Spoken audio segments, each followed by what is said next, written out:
사랑하는 성도 여러분, 오늘은 부활주일입니다. मसीह में प्रिय भाइयों और बहनों, आज ईस्टर रविवार है। ईस्टर का रविवार विश्वासियों के लिए एक महत्वपूर्ण समय होता है। ईस्टर में लोग अंडे बांटते हैं और प्रभु भोज करते हैं और सुंदरता से सजाते हैं। ईस्टर पुनरुत्थान के सच्चे अर्थ को मनाना होता है। हमें सिर्फ यह नहीं सोचना चाहिए कि यह तो केवल एक भोज है जो वर्ष में एक बार होता है। पुनरुत्थान हमारे विश्वास का एक महत्वपूर्ण तथ्य है। हम यहाँ तक कहते हैं कि मसीह विश्वास पुनरुत्थान का विश्वास होता है, इसलिए हमें पुनरुत्थान का अर्थ समझना चाहिए। एक बार फिर से इस वक्त हम पुनरुत्थान के अर्थ को याद करेंगे। संदेश को सुनते वक्त मुझे आशा है कि आप पुनरुत्थान का सच्चा अर्थ अपने हृदय से समझें और विश्वास और अनुग्रह से भर जाएं। और इसके साथ साथ मुझे आशा है कि आप उद्देश्य जो आपका अपने जीवन में उचित हो उसे दृढ़ करें और अपना मसीह जीवन जिएं। मैं प्रभु के नाम से प्रार्थना करता हूं कि आप पुनरुत्थान की भावना से उमड़ जाएं और स्वर्ग राज्य की ओर दौड़ते चले जाएं। प्रिय सदस्यों, पुनरुत्थान का अर्थ क्या है? सबसे पहले यह सच्चा जीवन है। आप और मैं सभी मृत्यु के लिए नियुक्त थे क्योंकि हम सभी पापी थे। प्रेरित पौलुस ने गहराई से आत्मिक संसार के नियमों को समझा था और उसने इसके विषय में साफ रूप से बताया। रोमियो 6 अध्याय 23 पद कहता है, क्योंकि पाप की मजदूरी तो मृत्यु है। जैसा कि कहा गया है, पाप की अंतिम मजदूरी मृत्यु है। आत्मिक रूप से यह नरक जाना है। कोई भी व्यक्ति, कोई भी मनुष्य इससे छुटकारा नहीं पा सकता, क्योंकि हम सभी लोग आदम के वंशज हैं जिसने पाप किया और साथ ही हम स्वयं से भी पाप करते हैं। जैसे कि बाइबल में लिखा है, कोई धर्मी नहीं, एक भी धर्मी नहीं, एक भी ऐसा नहीं जो पाप की समस्या को स्वयं से सुलझा सके। और साथ ही साथ प्रभु ने हमें मृत्यु से बचाया। उसने तमाम मनुष्य जाति के लिए क्रूस उठाकर दाम को चुका दिया, परंतु क्रूस पर मरने के बाद वो पुनः जी उठा। वो पुनरुत्थान का पहला फल बन गया। यदि हम इस प्रभु को अपना उद्धारकर्ता ग्रहण करें और उस पर विश्वास करें तो हम पापों के द्वारा आने वाली मृत्यु का सामना नहीं करेंगे।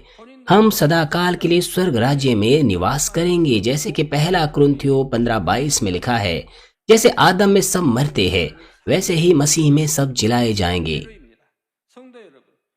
भाइयों और बहनों, आप कितनी विविधता से महसूस करते हैं कि आप अनंत मृत्यु से अनंत जीवन की ओर आ गए, और आप इस बात के लिए कितने धन्यवादी हैं। ज्यादातर लोग अपनी मृत्यु के बारे में नहीं सोचते हैं, परंतु तथ्य यह है कि मृत्यु एक साफ वास्तविकता है। पूरे मनुष्य इतिहास में जो मृत्यु है वो एक दर्द सभी के लिए रहा है, और बहुत से लोग मृत्यु के दर्द में रहते हैं। वो लोग जो बुजुर्ग हो रहे होते हैं या जिनको अंतकारी बीमारियां होती हैं, हम उस दर्द को उनमें देख सकते हैं। हम सिर्फ यही नहीं कि मृत्यु ही केवल एकमात्र दर्द है, बल्कि जो मृत्यु है एक और दर्द उत्पन्न करती है जो कि अलगाव होता है। अगर तो केवल शारीरिक मृत्यु होती तो उतना चलता, क्योंकि जो मृत्यु का दर्द है समय गुजरते हुए खत्म हो जाता है। लेकिन जो पापी जिस मृत्यु का सामना करते हैं वो केवल शारीरिक मृत्यु ही नहीं है, बल्कि वो आत्मिक मृत्यु और शारीरिक मृत्यु का सामना करते हैं। वे नरक में अनंत सजा को प्राप्त करते हैं। हम सभी को इस आत्मिक मृत्यु का सामना करना पड़ता, परंतु हमारे प्रभु ने हमें सच्चा जीवन दिया, इसलिए अब हम सदा काल के लिए स्वर्ग के राज्य में निवास कर सकते हैं बिना मृत्यु को प्राप्त किए, क्योंकि हम सच्चा जीवन वहां प्राप्त करेंगे। बेशक जो विश्वासी है, जो उद्धार पाए हुए है, वो शारीरिक मृत्यु का सामना करेंगे, परंतु यद्यपि वो मृत्यु का सामना करते हैं, मगर बाइबल कहती है कि वो मरे नहीं बल्कि सो रहे हैं। कुछ हिस्सों में लिखा है कि वे मर गए हैं, लेकिन कुछ हिस्सों में बाइबल में लिखा है कि वे सोए हुए हैं। पहला कुरिन्थियों 15:22 में लिखा है, परंतु सचमुच मसीह मुर्दों में से जी उठा है और जो सो गए हैं उनमें पहला फल हुआ। वो जो सोए हुए है वो है जो इस धरती पर प्रभु में विश्वास करते हुए मर गए और गाड़े गए। प्रभु के द्वितीय आगमन पर वो पुनः जी उठेंगे और जो जीवित है वे प्रभु का स्वागत करेंगे। 저와 여러분이 살아서 आप और मैं जब प्रभु को जीवित ही मिलेंगे 용사된 사람 तो वो जो गाड़े गए हैं वे भी हमसे पहले जी उठेंगे। 데살로니가전서 पहला थिस्सलुनीकियों 4 अध्याय 16 पद में लिखा है, क्योंकि प्रभु आप ही स्वर्ग से उतरेगा, उस समय ललकार और प्रधान दूत का शब्द सुनाई देगा और परमेश्वर की तुरही फूकी जाएगी और जो मसीह में मरे हैं वे पहले जी उठेंगे। 고 장사되어 इस समय मरे और जो गाड़ी हुई देह हैं वे पुनरुत्थानी देह में बदल जाएगी और अपनी आत्मा के साथ एक हो जाएगी। उनकी आत्मा स्वर्गलोक में विश्राम स्थल पर है और वो प्रभु के साथ आएगी 우리 이제 और फिर उनकी गाड़ी हुई देह पुनः जी उठेगी 그 이제 और पुनरुत्थानी देह में बदल जाएगी 돌아갔다 할지라도 부활해서 신령한 부활 और फिर वे आत्मा के साथ एक हो जाएंगी। 끌어올려서 바로 결합을 한다 이 영원 उनकी आत्मा और उनकी देह एक हो जाएगी 감격스럽게 और यह क्षण कितना अधिक भावनाओं से भरा होगा 사실만으로도 희열이 넘칠 것입니다.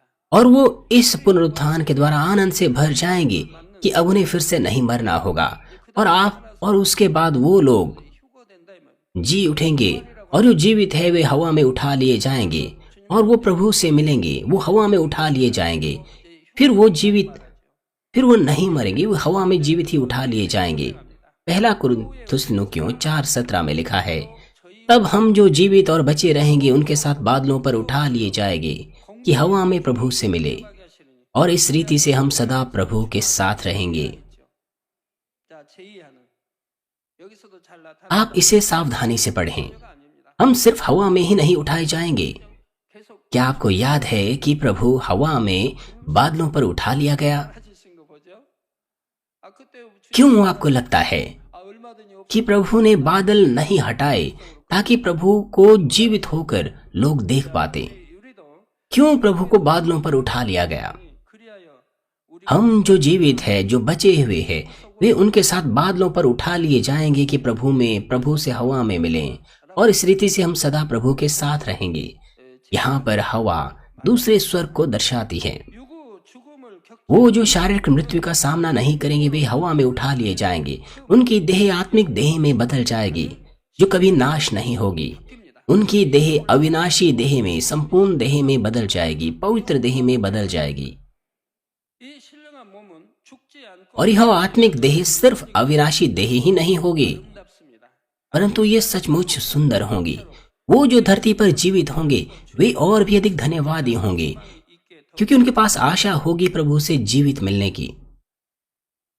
참 뭐 하나님은 때를 따라 꼭 परमेश्वर कार्य करता है, वो हमें अनुग्रह देता है जब हमें जरूरत होती है। 달산폰지는 모르겠어요. मुझे याद तो नहीं सटीक रूप से, 아예 그냥 परंतु जब हम हमारे विद्यार्थियों के लिए समर रिट्रीट करते थे 내내 तब मैंने पुनरुत्थान के बारे में प्रचार किया था। 그랬어요. 부활 설교를 하니까 वहां पर एक बटरफ्लाई, एक तितली थी 나방이 나오는 거예요. 그 학생들이 다 봤어요. जो वहां पर उड़ के आई और तमाम विद्यार्थियों ने उसे देखा। 근데 금방 वो बटरफ्लाई, वो तितली, 그냥 이게 펴지더니 나르는 거예요. वो तितली अपने आवरण से बाहर निकल आई और तुरंत उड़ने लग गई। और उस वक्त मैं पुनरुत्थान के बारे में प्रचार कर रहा था। उससे हमारे विद्यार्थियों को समझने में काफी मदद मिली।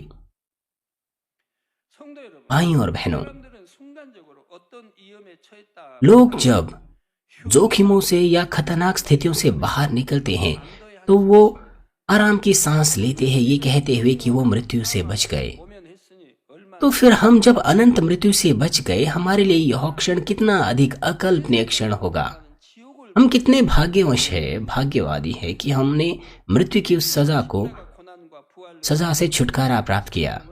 हमने यीशु के पुनरुत्थान से सच्चा जीवन प्राप्त किया। 생명에 대한 확실한 약속이죠. यीशु का पुनरुत्थान वो हमारे लिए एक प्रतिज्ञा और सच्चा जीवन है जो वो हमें देने वाला है।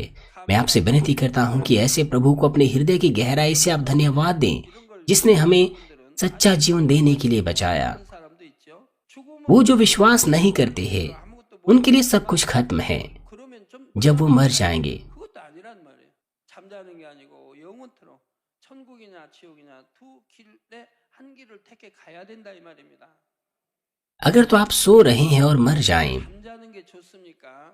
잠 안 자고 मेरा 행복한 मतलब 게 है, 좋습니까? क्या आप सोना चाहेंगे 택하라면 어느 거 택하시겠어요? या फिर ना सोकर ही खुश रहना चाहेंगे? आप क्या चुनाव करेंगे? 걱정도 안 하고 그냥 편하지 않습니까? 아닌가요? क्या आपको ये लगता है कि मैं तो बस सो जाऊंगा, फिर मुझे कोई चिंता नहीं होगी? 너희들만 재밌게 이렇게 놀고 हालांकि अगर सोना आपके लिए मनोरंजक होता, 잠만 자고 मेरा मतलब है 이런 표현들 쓰지 मनोरंजन के समय अगर आप सो जाएं तो उठने के बाद आप ये कहेंगे कि आपने मुझे क्यों नहीं जगाया, तो मैं भी मनोरंजन में शामिल हो पाता। 친구들 अगर आप सो रहे होगे, दूसरे मनोरंजन कर रहे होगे, तो ये कितना दुखद होगा आपके लिए, क्योंकि आप उस मनोरंजन में, उस खुशी के समय में शामिल नहीं हो पाए। अगर आप साथ मिलकर बिना सोए हुए साथ मिलकर मनोरंजन करते तो ये कितना अच्छा होता। 않고 행복한 시간이라면 그게 훨씬 더 기쁜 시간들인 거죠. 사랑하는 प्रिय सदस्यों, 부활의 의미는 पुनरुत्थान का अर्थ दूसरा सच्चा प्रेम है। 전도할 때 우리는 हम जब सुसमाचार का प्रचार करते हैं, हम परमेश्वर के प्रेम का प्रचार करते हैं।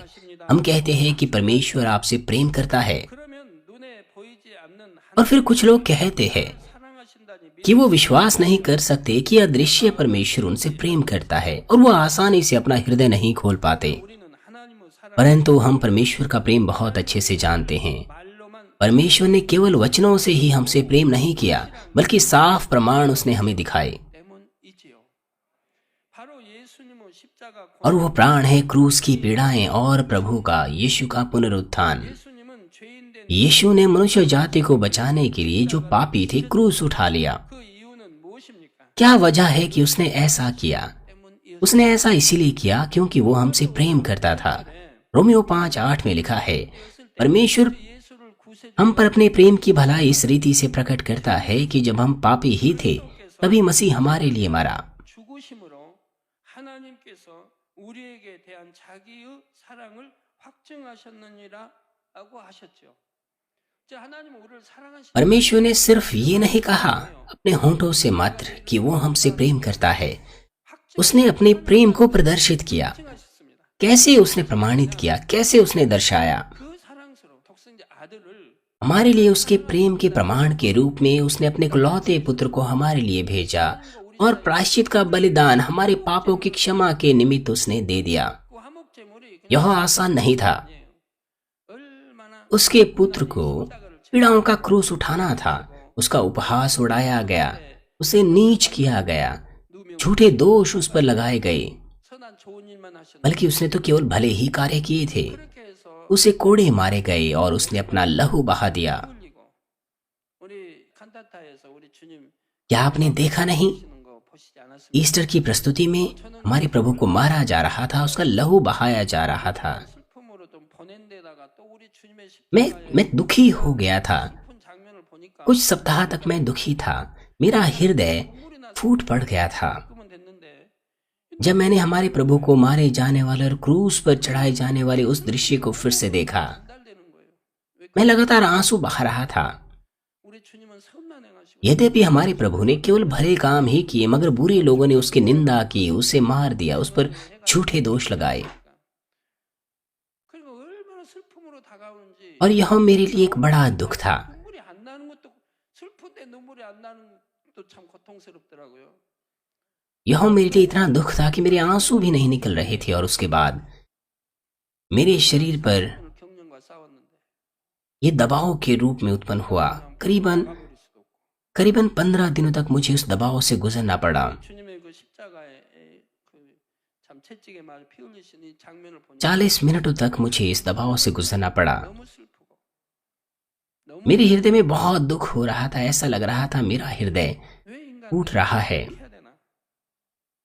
क्यों क्यों इंसान इतने बुरे होते हैं, क्यों वो भले लोगों को मारना चाहते हैं। 사랑을 이렇게 परंतु परमेश्वर ने अपना प्रेम हमारे लिए इस प्रकार से प्रकट किया। मरना हमें था, परंतु यीशु हमें बचाना चाहता था। वो हमें अनंत जीवन देना चाहता था, स्वर्ग का राज्य देना चाहता था। इसीलिए उसने क्रूस उठाया। केवल बातों से ही नहीं उसने प्रेम किया, बल्कि अपनी क्रियाओं में उसने सब कुछ हमें दे दिया। 사랑이 पुनरुत्थानित होकर उसने प्रमाणित किया कि उसका प्रेम सच्चा है। उसका पुनरुत्थान दर्शाता है कि उसमें कोई भी पाप नहीं था। 합니다. 저도 여러 번 부활을 했습니다. 완전히 मैं कई बार पुनरुत्थानित हो चुका हूँ। 완전히 죽음과 같은 मैं पूरी तरह से मर चुका था और फिर जी उठा। शारीरिक रूप से मैं पूरी तरह से मर चुका था। 그리고 축복으로 이어지는 거 봅니다. हर वक्त 내가 하나님 मैं 앞에 पुनर्जीवित हुआ 그대로 और इससे मुझे आशीष ही मिली। 자, 예수님은 परमेश्वर के सामने यदि मैं पापी होता तो मैं मर जाता। 결국 부활하신 यीशु पुनरुत्थानित हो उठा क्योंकि वो निर्दोष था, 죄인들 इसलिए मृत्यु उसे अपने बंधन में नहीं रख पाई। 우리를 사랑하셨다는 इसका मतलब है कि उसने हमसे प्रेम किया और हम पापियों की ओर से उसने क्रूस की मृत्यु को ले लिया। 사랑을 느낄 수 यीशु के पुनरुत्थान के द्वारा हम परमेश्वर पिता के प्रेम को महसूस कर सकते हैं। 있습니까? क्रूस का यह उद्धार का प्रावधान किसने 아담은 बनाया? यह पिता परमेश्वर ने बनाया था। आदम ने परमेश्वर का प्रेम त्याग दिया था जब उसने पाप किया। 그 결과 영계 परिणाम स्वरूप वह शारीरिक जन बन गया और आत्मिक नियम के अनुसार वो मरना था। 아담에게서 उसके साथ साथ उसके तमाम वंशजों को भी पापी होकर मृत्यु का सामना करना था।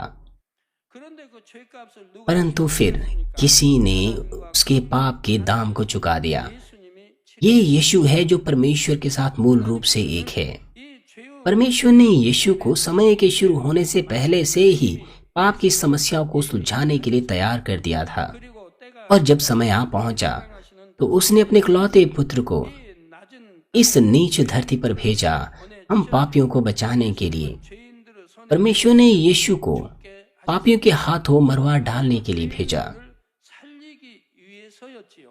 और इन्हीं पापियों को बचाने के लिए 불가능한 일입니다. उसने अपना जीवन दे दिया।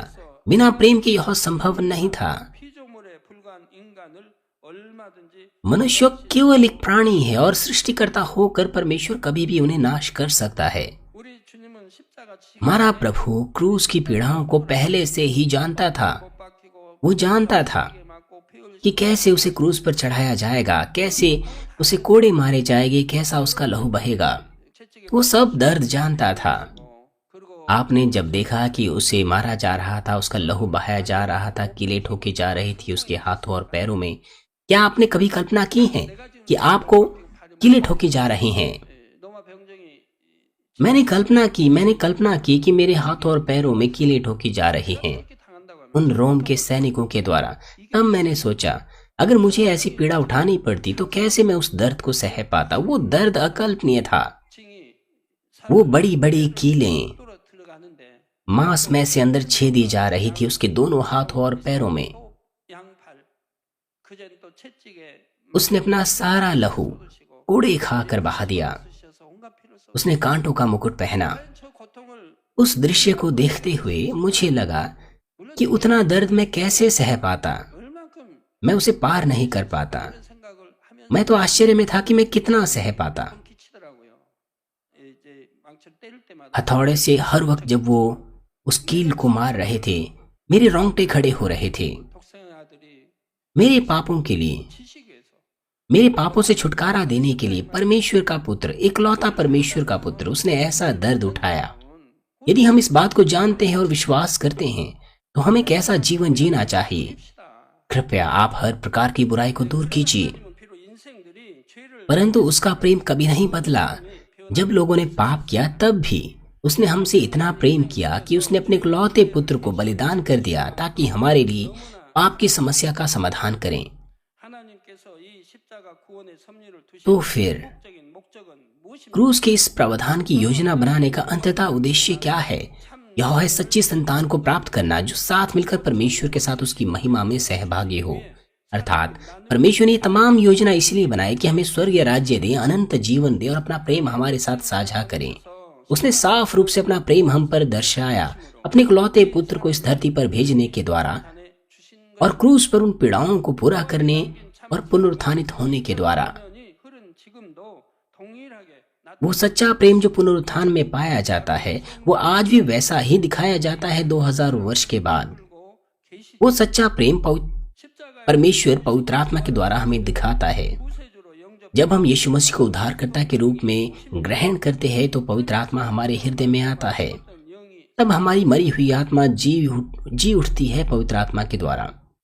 그리고 성령의 도우심을 받는 जब हम परमेश्वर के वचन के द्वारा पवित्र आत्मा की मदद से अपना जीवन जीते हैं तो हम परमेश्वर के अधिक से अधिक आत्मिक संतान बनने लग जाते हैं। 철저히 죽고 हम पूरी तरह से पाप के लिए मर जाते हैं और धार्मिकता में जीवित रहते हैं। 죄악이 심히 परंतु क्योंकि आज संसार पाप से भरा हुआ है, आज ऐसे बहुत से लोग हैं जो परमेश्वर 오히려 को नहीं मानते हैं। वे परमेश्वर के विरुद्ध निंदा करते हैं और मृत्यु की ओर जा रहे हैं। 영접하여 생명 प्रभु को ग्रहण करने के बाद भी, अनंत जीवन पाने के बाद भी वो पाप करते हैं जो उन्हें मृत्यु की ओर ले जाते हैं।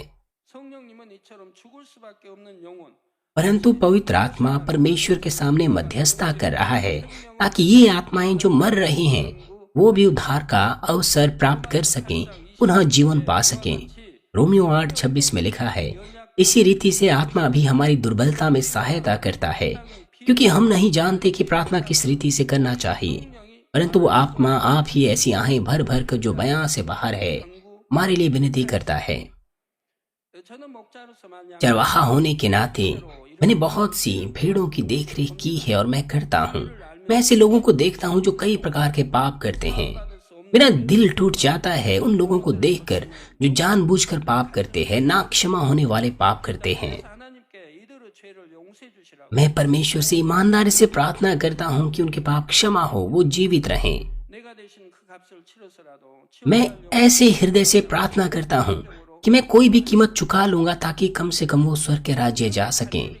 जब मैं इतनी ईमानदारी से प्रार्थना करता हूँ तो कभी कभार परमेश्वर मार्ग खोलता है कि वो पुनः जीवन पाए। 다시 살아날 때 기쁨이란 उस आत्मा को वापस प्राप्त करने का आनंद शब्दों में बयां नहीं किया जा सकता। जब मैं ऐसी आत्माओं को देखता हूँ जिन्होंने सच्चा पश्चाताप कर लिया, पुनः वापस विश्वास योग्य रहे हैं, तो मुझे सचमुच प्रतिफलित महसूस होता है। जब मैं उन्हें देखता हूँ कि वो विश्वासी जीवन जीने के लिए बड़ी मेहनत से कार्य कर रहे हैं, मुझे लगता है कि मैंने प्रतिफल पा लिया। 하나님은 मेरा हृदय इस प्रकार का है, तो फिर हमारे पिता परमेश्वर कितने अधिक आनंदित होंगे। 죽을 수 यहाँ तक कि संसारिक लोग भी कहते हैं कि सबसे महान प्रेम वो होता है जब कोई अपने आप को दूसरों के लिए बलिदान करता है।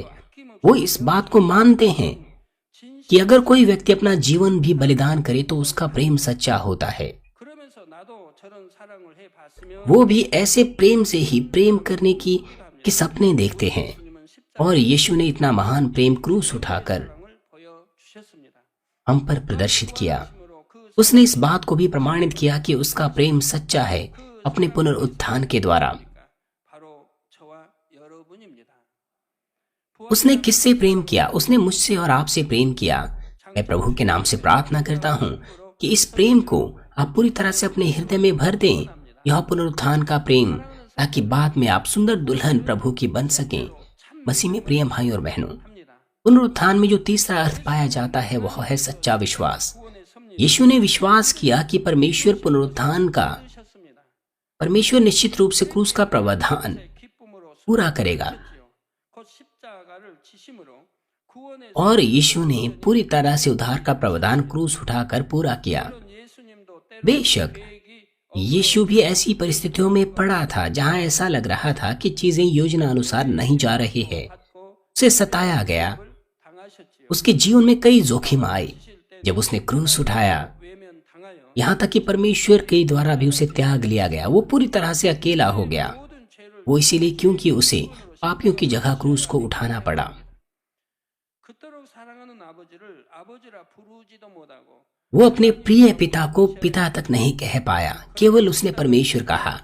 मगर अंतिम क्षण तक जब क्रूस पर उसने अपनी आत्मा को त्याग दिया, तब तक उसने पूरी तरह से परमेश्वर पर भरोसा किया। 하나님이라 부르지 हमारा प्रभु हमेशा परमेश्वर को पिता कहता था,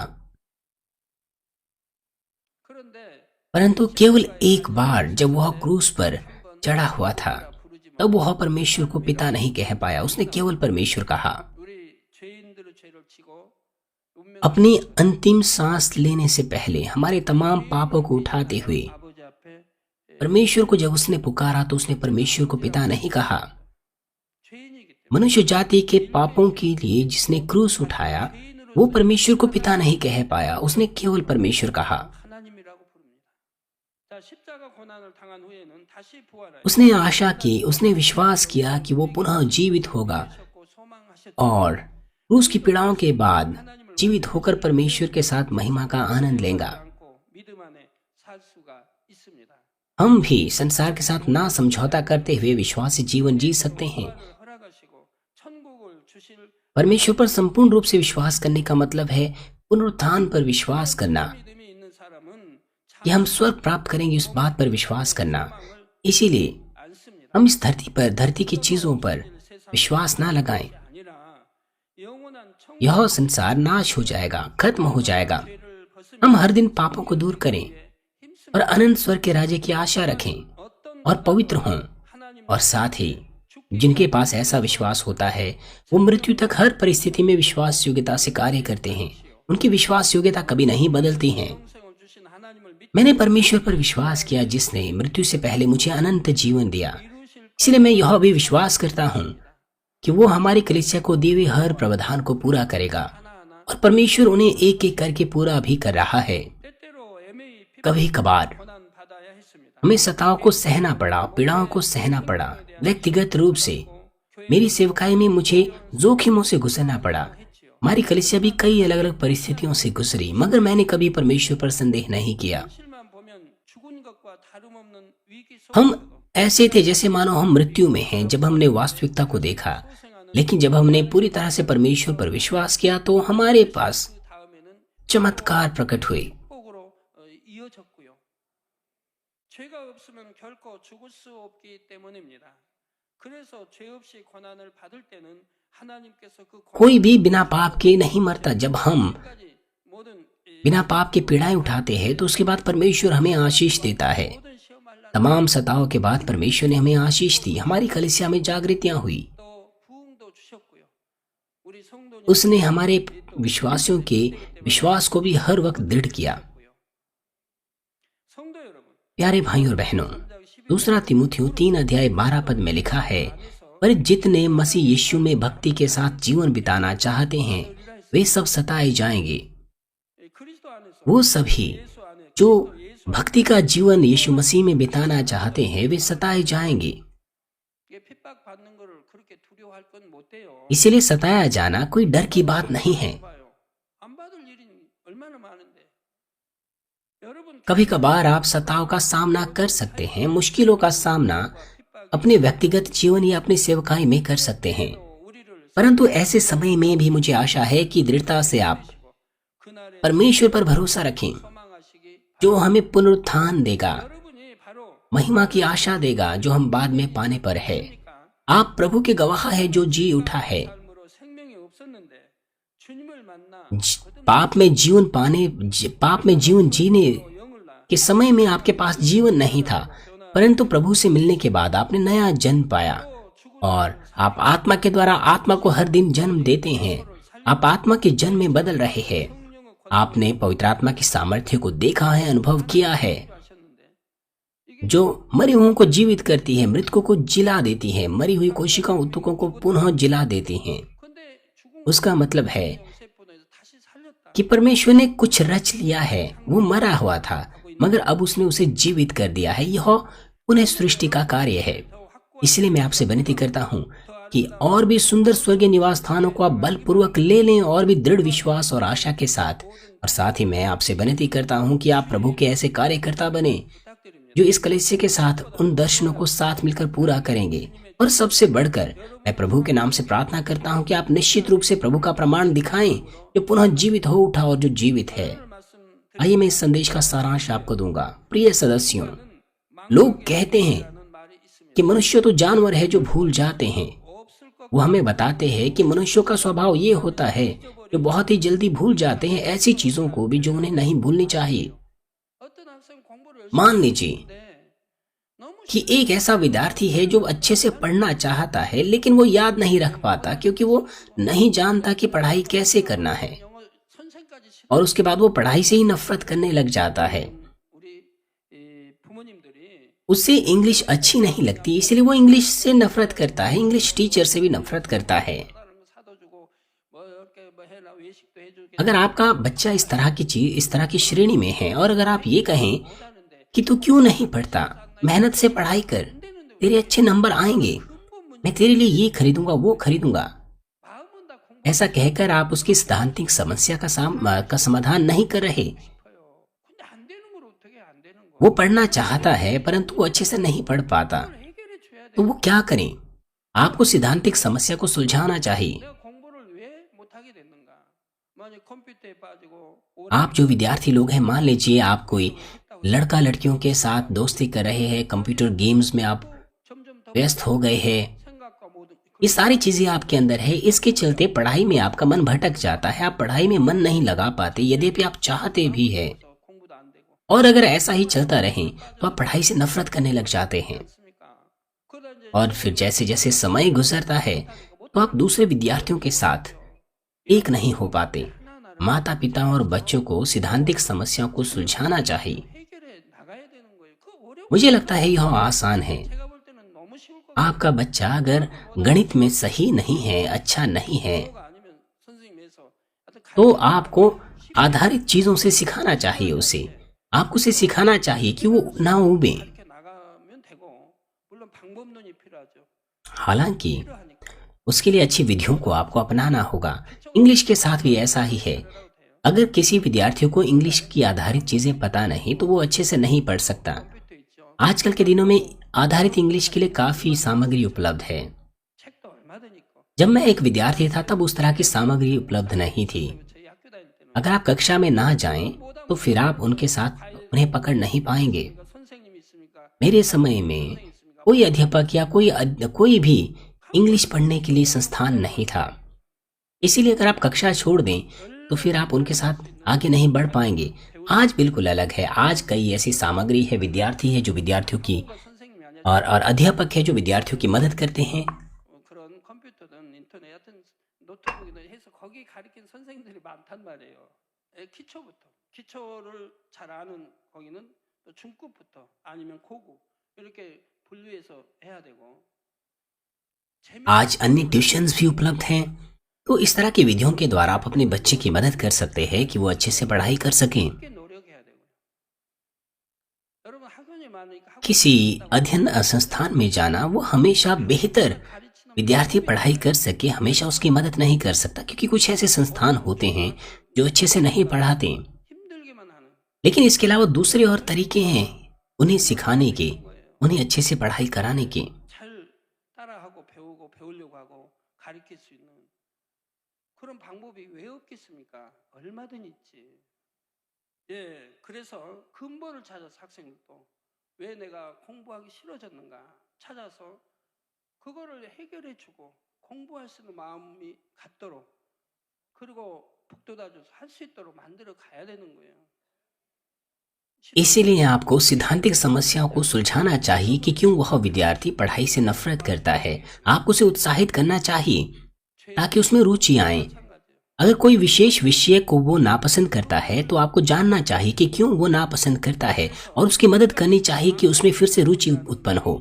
पापों के लिए भी ऐसा ही होता है।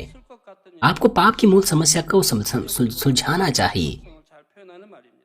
लोग कहते हैं कि जो मनुष्य है वो जानवरों के समान भूल जाते हैं, अर्थात वो उस मूल स्वभाव की बात करते हैं कि मनुष्य ऐसी बातों को भी भूल जाता है जो उन्हें नहीं भूलनी चाहिए। 담긴 의미를 되새겨 보았습니다. 부활은 참 생명, 참 사랑, 참 믿음을 हमें एक चीज कभी नहीं भूलनी चाहिए, वो है क्रूस की पीड़ाएं और प्रभु का पुनरुत्थान। आज हमने प्रभु के पुनरुत्थान के अर्थ को देखा। मुझे आशा है कि आप 이사야 49장 सच्चा जीवन, सच्चा प्रेम और सच्चे विश्वास के इस अर्थ को याद रखें। 이스라엘을 향해 내가 너를 और यशायाह 49 अध्याय 16 पद में 말씀합니다. बाइबल कहती है, देख मैंने तेरा चित्र हथेलियों पर खोद बनाया है, तेरी शहरपनाह सदैव मेरी दृष्टि के सामने बनी रहती हैं। परमेश्वर ने आपको और मुझे अपने हथेली में हमें खोद कर बनाया है। 하나님께서는 자녀들이 जैसे कि कहा गया है, 범죄하고 परमेश्वर अपनी संतान को कभी नहीं भूलता है, तब भी जब वो पाप करते हैं, जब उन्होंने परमेश्वर को छोड़ दिया है। 하나님께로 돌아올 수 있도록 용서하셨고 길을 여셨죠. उसने उन्हें क्षमा किया, उनके लिए उद्धार का मार्ग खोला ताकि वो वापस उसके पास आ सकें। 한번 배신했다고 해서 버리신다면 예, कौन उद्धार पा सकता है अगर परमेश्वर किसी आत्मा के द्वारा एक ही बार पाप करने पर उन्हें छोड़ दें। 또돈 문제에 얽히면 배신 धोखा देने वाले बहुत से हैं। वे परमेश्वर को धोखा देते हैं, चर्च को धोखा, अपने दोस्तों को धोखा, अपने लाभ के चलते देते हैं। 그러면 없어요. 보면 어떻게 네가 나를 배신할 수 있냐? 그러고 이제 완전히 끊어버리죠. और ऐसे धोखा देने वालों को क्षमा करना या क्षमा करने वालों को ढूंढना बहुत मुश्किल है। 용서를 구하면 다시 예전으로 लोग तो अपने रिश्ते तोड़ देते हैं ये कहते हुए कि वो मुझे कैसे धोखा दे सकता है। 거예요. 용서할 줄은 몰라요. अगर कोई दोस्त माफी मांगे इस तरह के ज्यादातर मामलों में वो उन्हें क्षमा नहीं करते, लेकिन हमारा प्रभु हमारा परमेश्वर वो प्रेम और अपने आप में क्षमा है। 하나님 우리 लोग नहीं जानते कि कैसे क्षमा करना है, मगर परमेश्वर ने हमें बहुत से पापों से क्षमा किया है, तो हम क्यों दूसरों को क्षमा नहीं करते। 나를 찌르는 자라 हम योग्य होने चाहिए कि हम क्षमा कर सकें उन्हें भी जो आपको सताते हैं। 내가 잘못했다면 용서. आपको उन्हें क्षमा करना चाहिए जिन्होंने गलत किया है, भले ही वो फिर से गलत क्यों ना करें, आपको उन्हें क्षमा करना चाहिए, 주님의 사랑 क्योंकि यह परमेश्वर और प्रभु का प्रेम है। आपके पास ऐसा प्रेम होना चाहिए अगर सचमुच आपके पास विश्वास और पुनरुत्थान की आशा है। 하나님을 멀리 떠난 자녀라도 잊지 परमेश्वर उन बच्चों को भी नहीं भूलता जो उसे छोड़ के चले गए हैं। उसने अपनी हथेली पर उन्हें खुदवाया है। यह पिता परमेश्वर का प्रेम है। मुझे आशा है कि ऐसा प्रेम अपने हृदय की गहराई में आप रखें और आप उसे कभी ना भूलें। 않는 그날 आप 이 사랑으로 आनंद के आंसुओं के साथ अंगीकार कर सके उस दिन जब आप प्रभु से मिले 로 고백하시기를 कि इस प्रेम के द्वारा आपकी अगुवाई वहां तक हुई है। हमारे प्रभु यीशु मसीह के नाम से मैं प्रार्थना करता हूँ। 하신 말씀 생각하시면서 आइए संदेश पर सोचते हुए सभी लोग साथ मिलकर प्रार्थना करेंगे। 감사드립니다. 이 시간은 사랑의 날잠을 통하여서 주신 부활의 의미를 생각해 보며 마음 깊이 감사할 수 있도록 하여 주시기를 원합니다. 아버지, 부활의 의미는 참 생명이라 말씀하셨습니다.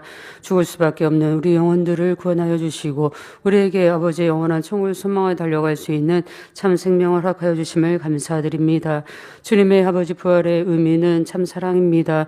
아버지 예수 그리스도의 그 십자가의 죽으심으로 말미암아 우리를 구원하여 주시고 물과 피를 다 쏟으시며 손과 발에 아버지 창에 찔리시며 채찍을 맞으시며 못에 박히시며 그 우리의 죄를 사하여 주시는 그 사랑으로 우리를 참 사랑하여 주심을 감사드립니다. 또 부활의 의미는 아버지 참 믿음이라 말씀하셨습니다. 우리에게 아버지 부활을 할 수 있음을, 우리도 부활할 수 있음을 온전히 믿고 또 우리에게 천국 주심을 온전히 믿고 달려갈 수 있는 아버지 참된 부활이 될 수 있도록 도와주시기를 원합니다. 그리하여서 아버지 하나님의 한 주간도 부활의 의미를 새기며 더욱더 아버지 사랑을 생각하며 아버지 하나님의 그 마음을 기억하며 살아갈 수 있는 축복의 한 주간 되어질 수 있도록 함께하여 주시옵소서. 감사하오며 우리 주 예수 그리스도의 이름으로 기도하옵나이다. 아멘. 당회장님의 환자를 위한 기도를 받겠습니다. सीनियर पास्टर की प्रार्थना वीडियो के माध्यम से ग्रहण करेंगे। अपना हाथ अपने बीमार अंगों पर रखें और अपना हाथ अपनी छाती पर रखें। अपने हृदय की इच्छाओं के लिए इस प्रार्थना को प्राप्त करें। 기도 받으시기 바랍니다. 할렐루야 전능한 हालेलुया। सर्वशक्तिमान हमारे प्रेमी पिता परमेश्वर, कृपया अपना हाथ तमाम विश्वासियों पर रखें जो इस वक्त इस प्रार्थना को ग्रहण कर रहे हैं। CN과 인터넷 समय और दूरी को मिटाते हुए अपना कार्य उन तमाम लोगों पर प्रकट करें 그리고 전 जो इस प्रार्थना को जीसीएन और इंटरनेट के द्वारा शाखा और संघी कलीसियाओं में परमेश्वर की संतान संसार भर में ग्रहण कर रहे हैं। 부정적인 생각과 उन्हें हृदय से विश्वास करने की योग्य विश्वास दीजिए।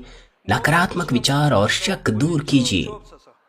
머리부터 सिर से लेकर पैर तक उनके तमाम 마디마디 कोशिकाएं, उत्तक और तंत्रिकाएं और जो भी बीमार अंग है 곳마다 उन्हें पवित्र आत्मा की आग के द्वारा झुलसा दीजिए और मूल ज्योति के द्वारा। 주옵소서. 예수 यीशु मसीह के नाम से मैं आज्ञा देता हूँ, शत्रु दुष्ट और शैतान तमाम बीमारियां, रोगाणु, विषाणु और निर्बलताएं दूर हो, ज्योति आ जाएं। उनके तमाम असाध्य और अंतकारी रोग पवित्र आत्मा की आग के द्वारा झुलसा दीजिए। 말라리아를 तमाम प्रकार की महामारियां, मलेरिया सहित दूर कीजिए। 주옵소서. सभी संक्रामक रोग जैसे कि जुकाम और बुखार दूर हो, 각종 유행성 질병 उन्हें सुरक्षा दीजिए। तमाम प्रकार के रोगाणुओं और विषाणुओं से 타지 않게 지켜 주옵소서. तमाम पेट, फेफड़े, जिगर, छाती, यूट्रेन और आंतों के कैंसर से उन्हें चंगा कीजिए। एड्स, लुकेमिया, दिमागी रक्तघात, उच्च रक्तचाप, धीमा रक्तचाप, हृदय, फेफड़े और स्त्री रोग और तमाम सूजन और जलन दूर हो। 깨끗게 하여 주옵소서. पोलियो, लकवा, गठिया और हर्निएटेड डिस्क से उन्हें चंगा कीजिए। पेट दर्द, सिर दर्द और मानसिक दर्द और तमाम दूसरे दर्द गायब हो जाएं। 간질, 자폐증, 우울, मिर्गी, स्वलिनता, उदासी, तंत्रिका रोग और दूसरी मानसिक बीमारियां दूर हो। 마비된 것도 सभी प्रकार के लकवे खुल जाएं, वे उठें, चलें और कूदें। आंखें सामान्य देखने लगे, कान सामान्य सुनने लगे, अंधे देखने लगे, बहरे सुनने लगे और गूंगे बोलने लगे। तमाम प्रकार की दुर्घटना के दुष्प्रभाव से उन्हें चंगा कीजिए, उनकी टूटी हड्डियां जोड़ दीजिए, उन्हें जलन से ठीक कीजिए, जलन और दहन संवेदना दूर हो, कोई दाग वहां न रह जाएं। सभी प्रकार की नशे की लत से, जहर और उनके पदार्थ के इस्तेमाल से साफ हो जाओ। मृतक कोशिकाओं तंत्रिकाओं को फिर से जिला दीजिए, मृतकों को जिला दीजिए, उन्हें गर्भधारण की आशीष दीजिए। आप गर्भधारण की आशीष प्राप्त करने पाएं। यीशु मसीह के नाम से मैं आज्ञा देता हूँ, शत्रु दुष्ट और शैतान, हवाओं के सामर्थ्य के शासक, अंधकार की बुराई की सेनाएं और उनके दास दूर हो। कोई अशुद्ध, झूठी, धोखे की और अलग करने वाली आत्माएं और तमाम अंधकार के बल दूर हो। दुष्टता के तमाम बंधन खुल जाएं, अंधकार दूर हो, ज्योति यहाँ जाएं। पिता परमेश्वर उन्हें ताकत दीजिए कि वे प्रार्थनाओं में पुकारें, पापों को दूर करने पाएं और पवित्र हो जाएं। जब उनका प्राण समृद्ध होता है, वे सब बातों में भले चंगे रहें और उनके परिवारों में सुसमाचार का प्रचार हो।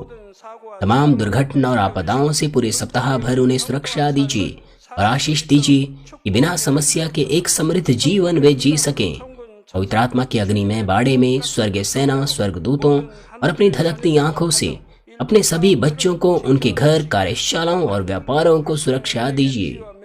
विद्यार्थियों को बुद्धि और समझ दीजिए, जोश और जुनून मेहनत से पढ़ाई करने के लिए उन्हें दीजिए। उनका हृदय और मन संसारिक चीजों से बचाएं और वो परमेश्वर को और भी अधिक जुनून से प्रेम करने पाएं। चाहे आपके बच्चे खाएं, पिएं या जो कुछ भी करें, वो सब कुछ में पिता परमेश्वर अपना जीवन आपको महिमा देते हुए जीने पाएं।